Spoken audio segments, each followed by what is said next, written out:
Hey guys, Loco here with Biofrost. So Biofrost, you guys actually started out LCS really badly, 0-2, but your score is pretty respectable, and you guys been on a tear. What happened? What changed?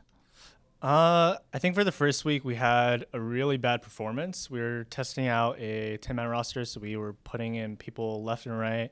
Every like other day we had like different rosters, so I think it was hard to build synergy. After the second week, we actually had a full week of scrims with our attended like 5 people, and then we kind of have been running with the same 5 for like a while. I think the 10-man roster is like set in place so that it holds people like accountable to like constantly try to improve. So if you like kind of slack off, then it's like, well, there's this guy waiting, right? So is the 10-man roster dead? Are you guys not scrimming with different people? Is it just 5-5 now? Right now it's 5-5. I want to say it's dead. If let's say I start like feeding every game, then I'm gonna get subbed out, right? So So I should be asking clutch people, but what happened in the draft today? You got They somehow blinded Corky without banning Cassidon. um, not really sure. I guess they were just really confident. I think Cassidy does get like pushed in. He is a ticking time bomb though. Corky actually skills really well, but they had a really bad dragon fight. That Cassidy just got a couple of free kills. What's it been like playing with Power Beeble? Because last year you guys had Huhi, who's a good player on his own, but he's not the best mechanical player or the strongest player individually. Where on the other hand, Power Beeble is someone that's incredibly strong mechanically. Tristan's really good mechanically, as you pointed out. He knows like a lot of different matchups. He has very specific counters. So I'm never worried like we're gonna have like a champion pool issue. Sometimes he has really weird builds, and I remember there was one game where he had Berserker Grievzari. I was like, what is going on? But he's very good mechanically, I really respect him as a player, so I never like question it. Sometimes I do question it, actually, but he's really good. Okay. Fun time is over, actually, for some rough questions. So, a criticism that your bot lane has received is Biofrost built his career with Doublelift, Stixay built his career with Aframu. And without the two leaders, like Biofrost and Stixay are actually just mediocre average players. What do you have to say to that, to criticism like that? And unfortunately for both you and Stixay, you guys haven't won much after going separate ways with your original Rush Hour partner. So yeah, I'm kind of curious to see what your thoughts are. Uh, I think I would say that it's warranted criticism if I wasn't talking at all, if I was like kind of regressing. But this year on CLG, or like my time on CLG at least, I've been trying to communicate more, especially this split. I've taken more on like a shot calling role, so that's been like a huge jump up for me.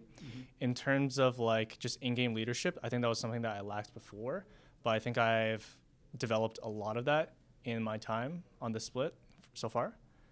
In terms of gameplay, I've only had good performances on Tom Kench so far. So I kind of have to play well on other champions. This at this split at least to like Pick Bard. but I mean, even in like previous splits with CLG, I think I had good standout performances on like carry champions. So I'm not like too worried about my potential as like just, being a Tom Kench one trick, but I'm confident in my own ability to play any champion. Isn't it really difficult and hard and different not playing under someone that's telling you all the time what you should do, what you should do? Yeah, it's actually so much easier because they're just. Well, no, I'm saying like it's really easy when someone's telling you what you need to do. Okay. I'm not saying like someone's like no. So if someone's telling you like what you need to do, you can just focus on your own play, right? And you don't really have to like think that much. I don't think it was like that extreme on like TSM, but I was given like a guideline of like, okay, these are the things that we need to do, and then it's really easy to like follow that. I think that's something similar to what I'm doing now, where I'm giving people guidelines. But yeah, it was definitely easier, but now it's more of a challenge. And so far we've been doing okay. We're 4-3. So What's it like being a captain of the team? And because you started out as pretty much a nobody playing in challenger scene, and then you got dragged into TSM, and then you're in front of all the spotlight. You guys had that amazing like 3 wins in a row, I think, and then going to Worlds and all that, and then now you're on CLG, and then you're in shadows of other players, but you're still coming to your own as a leader. What's the whole process been like? It's definitely stressful. It's obviously easier to just kind of sit back and chill, but it's always something that I wanted to do as like a pro is to develop more of a leadership style. And personality wise, I think I'm really confident when I'm like good at something. If I'm bad at something, then kind of just fall apart. But I've been pretty confident about at least my calls, and hopefully my calls that I play stays good, and I don't like start feeding or something. All right, I think I stressed you out enough with the hard questions. What'd you do for Valentine's? I was just with League of Legends that day. I had to practice. That was the 14th, right? Mm-hmm. Yeah, I was practicing for this weekend. Isn't pro life kind of hard as a young player where normally your peers would be going to college, like having their first relationships, like actually like growing as a person and doing what I would call a lot of real life stuff. And I know you also have friends back in Canada. Isn't it kind of bittersweet not getting to experience a lot of that? Yeah, I went to college for 2 years until I became a pro. It's definitely a lot different. You don't have any time really as a pro player. And nowadays you have like triple blocks, you have a meeting for like an hour. So you're like having like 10 to 10 days and you get back home and you're like, where did all my time go? Yeah. So you can't really build any like relationships just during the season, but you definitely can during the off season.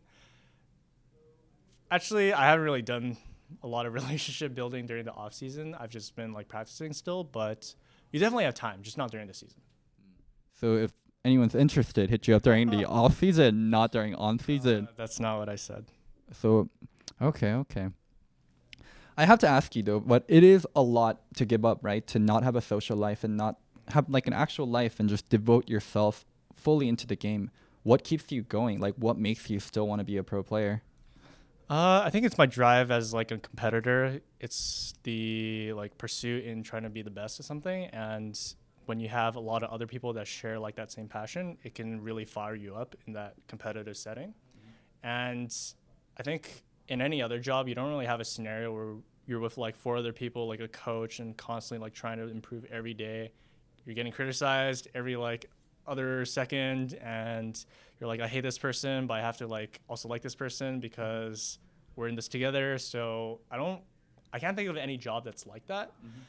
It's it's like an opportunity of a lifetime. So I think it's worth it for sure.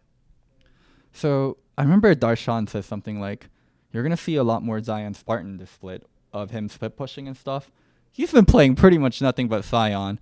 And the CLG I knew had all this 1-3-1 going on, but you guys kind of turned into a stereotypical NA team. Yeah. You pick late game, you scale, and then you team fight better than the enemy team.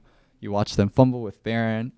Is that a playstyle that you guys purposely picked or something you just naturally arrived at? I think that's partially like the meta right now. It just favors those type of champions, but we're definitely prepared to like pick other stuff as well. But I mean, Darshan says that he can play like other stuff other than tanks, but he's only really had success on tanks so far. So, but yeah, he can definitely play carries. Yeah. But stay on tanks? Stay on tanks. You say it's what the meta prefers right now, right? This late game play style. I actually differ on that. In Europe, in Korea, and even in LPL, people are playing a lot of 1-3-1 and a lot of split push. I think it's more regional and more just to NA.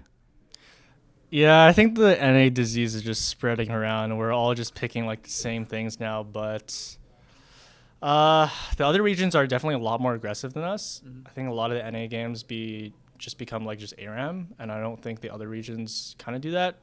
But whenever it happens in Korea or something, they're like, wow, like this is insane. It's just like a very careful dance between two teams, and then when it's like NA, it's like, wow, what are they doing, right? I think it just depends on comps. Is that something you consciously see, and is that something you guys talk about overall as a team? Hey, maybe we should run one more 1-3-1. Hey, maybe we're too late game focused. Yeah, every team, they need to play like at least one style that they're good at and they're confident in. If you only play one style though, they can ban like certain champions in draft. So we've been focusing on like variety of styles and kind of seeing like what fits us the best.